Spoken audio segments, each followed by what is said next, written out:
Hoy estaba compartiendo un mensaje en los grupos de WhatsApp donde yo decía que el pecado entró en el mundo por medio de una sola persona y gracias a este pecado nosotros nos separamos de Dios y también entró la muerte. Entonces de esa misma forma también la vida vino al mundo, o la salvación vino al mundo por medio de una sola persona también. Entonces un chico me ha escrito y me dice: mira, no es que yo soy incrédulo, pero quiero saber si es que se dice que el pecado entró en el mundo por medio de una persona, ¿quién fue? ¿Y quién trajo ese pecado? O sea, sus dos preguntas eran que quién trajo el pecado en el mundo y de dónde venía ese pecado. Entonces, atendiendo a lo que él me ha dicho antes, que no es que yo sea incrédulo, yo me di cuenta que él estaba culpando a Dios indirectamente de algo, como para decir que gracias a Dios, o Dios es el que creó el pecado, o algo por estilo. Porque él ha dicho: no es que yo sea incrédulo, pero tengo mis dudas. Si el pecado entró en el mundo, ¿de dónde vino y quién lo trajo? En fin, ahora te voy a decir, tal vez también tenías la misma duda que él. No sé de dónde me ha venido esta respuesta, pero es la que le he dado. Le he dicho así textualmente, que primeramente tenemos que saber diferenciar entre el pecado y la consecuencia del pecado, o los resultados del pecado, la manifestación externa del pecado. Porque muchos de nosotros confundimos estos dos términos. Muchos pensamos que fornicar es el pecado. Muchos piensan que mentir es el pecado.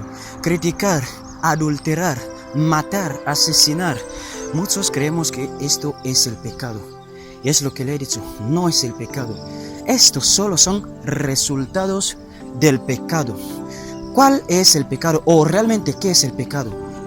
La separación de un ser humano a Dios. Es decir, cuando uno se separa de Dios, esto sí que es pecado.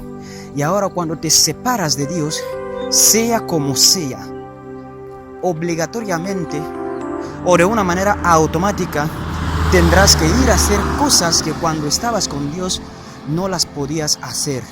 Ahora, remontando un poquito en lo que es la historia de Adán y Eva, encontramos que en ese momento o en aquellos tiempos, el único que se había separado de Dios era Satanás y no Eva. Entonces el pecado vino de Satanás y entró al mundo por medio del ser humano, que en ese momento era Eva. Y como Satanás sabía lo que iba a ocurrirle, por eso vino al mundo. ¿Para qué? Para tentarnos. Y ahora él era sabio, astuto, que el ser humano en aquel momento, incluso hasta ahora. Entonces, por ser astuto, por eso engañó al hombre. Ahora, después de que el hombre decidiera hacerle caso a Satanás y no a Dios, es ahí donde vino el pecado. Este sí era el pecado, porque al desobedecerle a Dios, es ahí donde el hombre pecó. Ahora, como resultado de haberse separado de Dios, fue vulnerable a la tentación que el demonio le había presentado. Es decir, cayó en la tentación y comió del árbol. Ahora, cuando viene a comer del árbol ahí, viene a ser como resultado del pecado.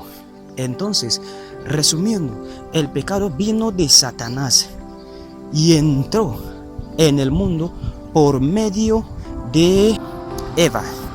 Entonces, de Eva no haberle hecho caso al demonio, a Satanás, no habría comido de ese árbol. Ahora, resultado del pecado, Eva comió del árbol. El mismo pecado, Eva se separó de Dios. ¿Cómo se separó de Dios? O se separó de Dios haciendo ¿qué cosa? Desobedeciéndole y haciéndole caso a Satanás. Es esto. Pero por otra parte, encontramos al inexplicable e infinito amor de Dios, porque gracias a este amor nosotros volvimos a tener esta oportunidad de poder volver a irnos otra vez en la presencia del Señor. Así que si no te quieres perder Acéptale a Cristo Jesús en tu vida. ¿Por qué? Porque el destino final es tuyo. Tú eres el que va a sufrir o beneficiarse. Entonces, una vez más te vuelvo a animar que si querías desanimarte, acéptale a Cristo Jesús, entrégale tu vida, dile: Señor Jesús, yo reconozco que anduve durante toda mi vida sin ti. Ahora me rindo a ti, quiero empezar una vez más a cero. Yo he reconocido y sabido que tú eres el único que puede volver a darme la oportunidad de volver a estar junto a mi Dios. ¿Por qué? Porque cuando uno se separa de Dios, este es vulnerable al pecado.